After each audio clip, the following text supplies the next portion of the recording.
इसलिए जो अपना सफर करते हुए जा रहे थे, सफर करते हुए जा रहे थे है ना। तो ये मदीने मुनव्वरा पहुंचे, तो मदीने मुनव्वरा पहुंच के उस जगह की निशानदेही, वही मदीना नाम नहीं था, उस जगह की निशानदेही की थी कि ये वो जगह है जहाँ नबी आखिर ज़मां सल्लल्लाहु ताला अलैहि वसल्लम आकर आप यहीं पर आप रहेंगे और यहीं पर आप आराम फरमाएंगे। आप देखें जरा कि ऐसे ही यमन का बादशाह एक मौके पर बड़ा लंबी चौड़ी उसकी जो है कई लाख घुड़सवार थे, कई लाख पैदल, तमाम उसमें उलमा हकीम उसमें हकीम भी थे, साथ सफर करते हुए चलते चले जा रहे सफर करते हुए जब यहाँ पहुंचे इतना बड़ा जुलूस और फिर बादशाह अपने वक्त का बादशाह जा रहा, इतना बड़ा जुलूस देखने वालों का तांता लग जाता था, भीड़ इकट्ठा हो जाती थी, जिधर से जाते थे लोग मिलने आते थे, नजराना देते थे। बादशाह सलामत आ गए, बादशाह सलामत की आमद हो गई। बहन के ये चलते चलते दावतुल्लाह जब मक्के मुअज़्ज़मा पहुंचे तो वहाँ के इलाके के लोग कोई नहीं मिले नहीं है। बादशाह सोचने लगा कि मैं इतना बड़ा मुल्क का बादशाह, ये सब हमारी रियाया, सब जगह से हम आ रहे हैं, सबने अच्छे से बर्ताव किया, मिले, इज्जत की, ताज़ीम की, लेकिन यहाँ के लोग कैसे हैं जो मुझसे मिलने नहीं आए। वज़ीर खास को बुलाया, बुलाने के बाद उससे पूछा कि ये बताओ कि यहाँ का मामला क्या है, यहाँ के लोग मुलाकात के लिए क्यों नहीं आए। तो बादशाह ने कहा से उस वज़ीर खास ने कहा, बादशाह सलामत, यहाँ एक घर है जिसको काबा कहा जाता है, गुर्बत जवार के लोग काबे की ज़ियारत के लिए आते हैं और यहाँ के बाशिंदों को नजराना पेश करते हैं। ये लोग किसी की ज़ियारत के लिए नहीं जाते बल्कि खुद लोग इनकी ज़ियारत के लिए आते हैं। बादशाह ने दिल में सोचा वो काबे की वजह से, हाँ काबे की वजह से लोग नहीं आ रहे, आइंदा सफर से पहले ही काबे को हम गिरवा देंगे, न काबा रहेगा न गुर्बत जवार के लोग आएंगे ज़ियारत करने के लिए। ऐसे ही सोचा भाई इसकी तबीयत बिगड़ी, यमन के बादशाह की तबीयत बिगड़ी और इतनी कि मुंह से खून बहे, नाक से खून और इतना बदबू कि लोग उसके पास रुक ना पाए।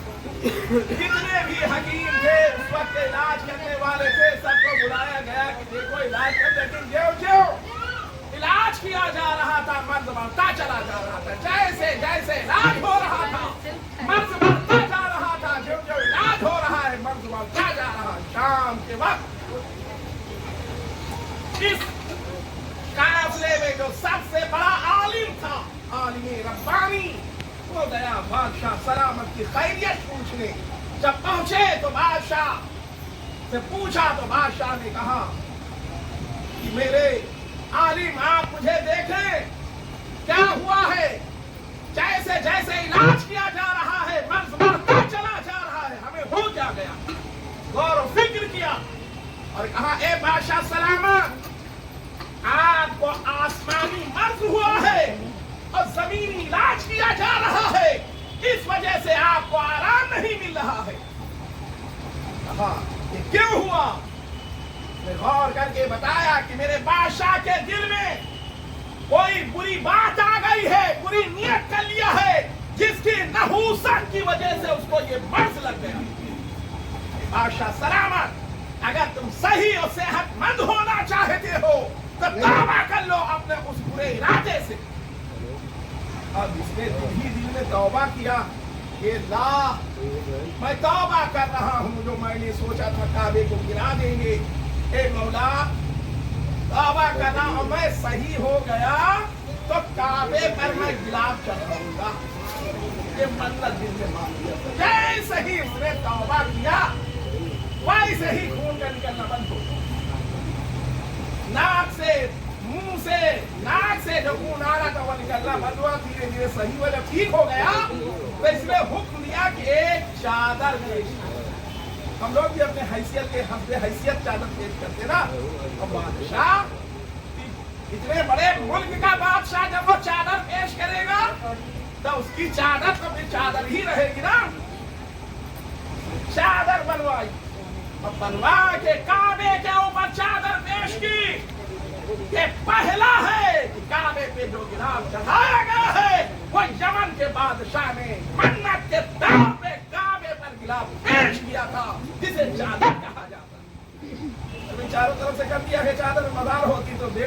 जमीन जो उभरा हुआ हिस्सा करके चारों तरफ दीवार ही था उसमें लटकवा दिया, के बादशाह ने किया, बाशिंदों को नजराना दिया, आगे चले, आगे चलते चले जा रहे हैं, सफर करते चले जा रहे हैं, सफर करते चले जा रहे हैं। एक मकाम पे पहुंचे, कहा कि रुको, ठहरो। आलिम रब्बानी ने कहा था रुक जा, रुका, नीचे उतरे, सवारी से कंकरी उठाई सूंघा, मिट्टी उठाई सूंघा, कहा ए बादशाह सलामत, आप लोग काफिला ले जाएं, अब हम यहाँ से नहीं जाएंगे। कहा कि ये क्या मामला है कि आप साथ में चल रहे हैं, अभी तक सफर करते रहे और यहाँ आने के बाद अब आप इनकार कर रहे हैं कि अब नहीं जाएंगे, वजह क्या है? कहा मैंने किताबों में पढ़ा है कि नबी आखिरुज़्ज़मान सल्लल्लाहु ताला अलैहि वसल्लम हिजरत करके यहाँ तशरीफ लाएंगे, यहीं आप ठहरेंगे, यहीं आपकी आरामगाह होगी। अरे नबी का जमाना तो मिल जाए, नहीं मिलेगा तो मैं मर जाऊंगा, तो मेरी कब्र यहाँ बन जाएगी। जब उस नबी की आमद होगी, जमाना आएगा और उस नबी का गुजर इधर से होगा, जूतियों की सांप पड़ जाएगी, तो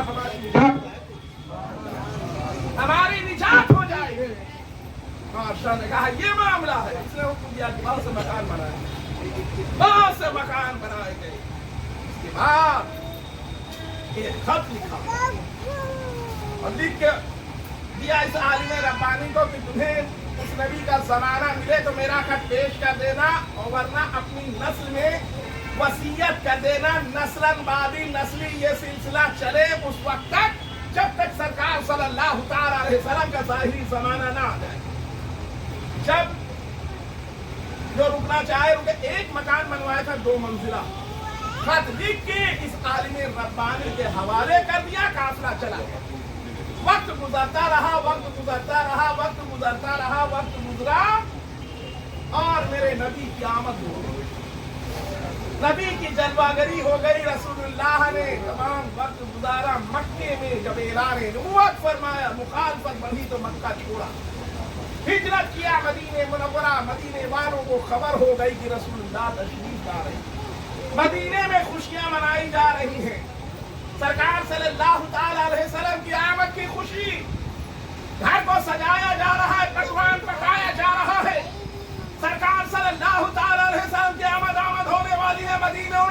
मदीने में खुशी की लहर दौड़ी हुई है। लेकिन पास के कबीले के 17 लोगों ने कहा कि वो नबी आ रहा, आके अपने मजहब का ऐलान करेगा, प्रचार करेगा, तो हमारे मजहब से लोग दूर हो जाएंगे, तो ऐसा करें कि वो नबी मदीने का यही रास्ता है, चलो बाहर ही, मदीने के बाहर ही इंतजार करे, जब आए तो उनको शहीद कर दिया जाए, ना बांस रहेगी ना बांसुरी बजेगी, इन्हीं को शहीद कर दिया जाएगा, मसला ही खत्म हो जाएगा। ये सब के सब रास्ते पे कि जब आएंगे तो यहाँ से आगे नहीं बढ़ने दिया जाएगा। मेरे नबी सल्लल्लाहु ताला अलैहि वसल्लम की आमद तशरीफ आमदी जलवागरी, जब रसूलुल्लाह का काफिला आया तो इन सब में चेहरे अनवर को देखा तो नबी के चेहरे में गुम हो गए, नबी के चेहरे को देखा तो उसी में गुम हो गए। इन सब हैरत में सब पड़ गए चेहरे अनवर देखकर। और उसके बाद उसी में कुछ ने कहा कि या रसूलल्लाह, मदीने में आपका दाखिला इस तरह से नहीं होगा, बल्कि मदीने में दाखिला बड़ी शान से होगा।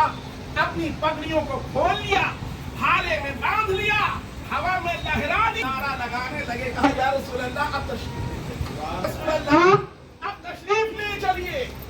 पहला तारीख जुलूस मोहम्मदी है जिसमें बनफ्स नफीस मेरे नबी सल्लल्लाहु ताला अलैहि वसल्लम उस जुलूस में तशरीफ फरमा रहे। मदीने में दाखिला हर एक की चाहत है, मेरे आका मेरे घर में ठहर गया, हर एक की आरज़ू है रसूलुल्लाह मेरे घर तशरीफ फरमा हो। मेरे आका ने इरशाद फरमाया, मेरी बीवी की नकेल को छोड़ दो, ये जहाँ जाके रुक जाएगी वहीं मैं छोड़ दिया। अब वो जमाना गुजरा, उस आलिम रब्बानी की नस्ल में हजरत अबू अय्यूब अंसारी और उन्हीं के मातहत पे 2 मंजिला मकान था, उठनी गई उसी दरवाजे में बैठ गई। हज़रत अबू अय्यूब अंसारी रज़ी अल्लाह ताला ने सरकार सल्लल्लाहु ताला अलैहि वसल्लम को मेहमान बनाया। जल्दी से सरकार सल्लल्लाहु ताला अलैहि वसल्लम को नीचे के हिस्से में आराम के लिए किया, लोगों को खबर हो चुकी, लोग आते गए जाते गए, मिलते गए, ज़ियारत करते गए जाते गए। और हज़रत अबू अय्यूब अंसारी रज़ी अल्लाह ताला का एक गुलाम था जिसका नाम था अबू लैला। वो गुलाम था, तो लोग नजर रखे थे, हालात सही नहीं तो नजर रखे थे कौन आ रहा कौन जा रहा। तो पूछा कि अबू लैला तुम नहीं गए नबी की ज़ियारत के लिए? कहा भीड़ कम हो जाए तब, भीड़ कम हो जाए तब जाए। और उसके बाद जब भीड़ और कम हुई, हज़रत अबू लैला नबी की ज़ियारत के लिए पहुंचे। जैसे ही पहुंचे, मेरे ग़ैबदा नबी सल्लल्लाहु अलैहि वसल्लम ने इरशाद फरमाया, ए अबू लैला वो अमानत कहाँ है? सहाबे किराम हैरत में कि पहली मुलाकात, इससे पहले न मिले न कभी वो हुआ, ये अमानत कहाँ से बीच में आ गई? ये अमानत की बात कहाँ से आ गई? नबी फरमा रहे थे तो नबी जाने, जिससे फरमा रहे थे वो जाने।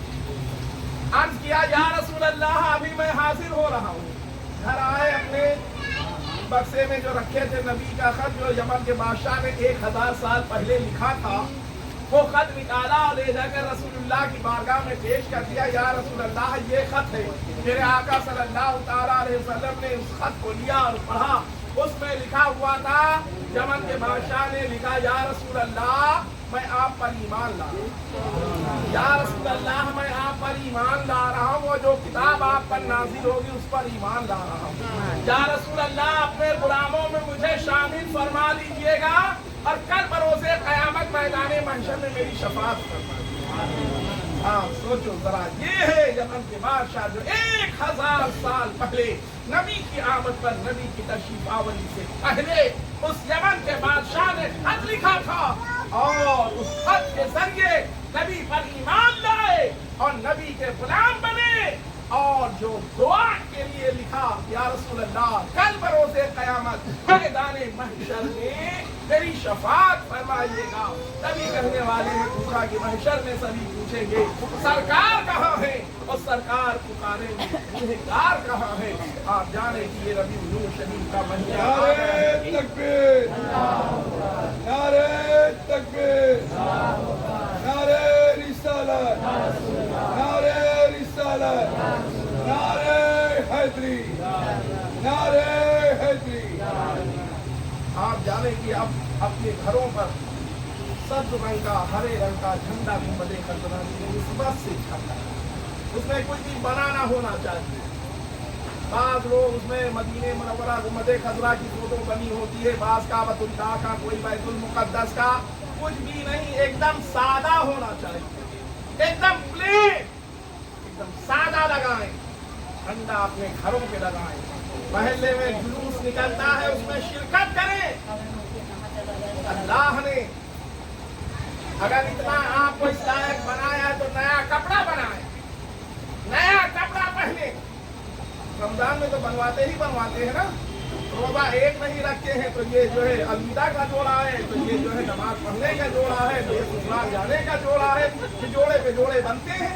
लेकिन जान ले, ये रबी अव्वल अगर मेरे नबी ना होते तो न ये ईद मिलती न बकरीद हमें मिलती। ये ईद और रमजान की बहारें नबी की आमद की वजह से है। शेख अब्दुल हक मुहद्दिस देहलवी रहमतुल्लाह अलैह इरशाद फरमाते हैं कि शब-ए कद्र से अफजल है मिलाद की रात, क्योंकि अगर नबी न होते तो न कुरान होता, न नमाज होती, न कुछ भी न होता। सब नबी की वजह से है। अल्लाह ने दिया है तो नया बनाए, नया नहीं है तो जो साफ सुथरा घोड़ा गधा ना बना हो, उसमें साफ सुथरा कपड़ा सादा हो, उसको पहने खुशी का इजहार करें। हम नाचो ना कि खुशी का इजहार हो रहा तो नाच रहे हैं जी, कंट्रोल में हुड़दंग ना मचाएं, खुराफात ना करें कि रोड के ऊपर ये हूं करके घूम रहे हो, दो चार लोग घायल करे, कटाई ये ना होना चाहिए, पंगाई नहीं, बल्कि इज्जत के साथ उसमें निकले। और लफंगई करना हो तो मत निकलो, क्योंकि ये नबी की मिलाद है। लोग देख कर जाने और पूछे है क्या, आज है क्या, तो बताओ कि आज मेरे नबी का मिलाद है। आपको बताओ आज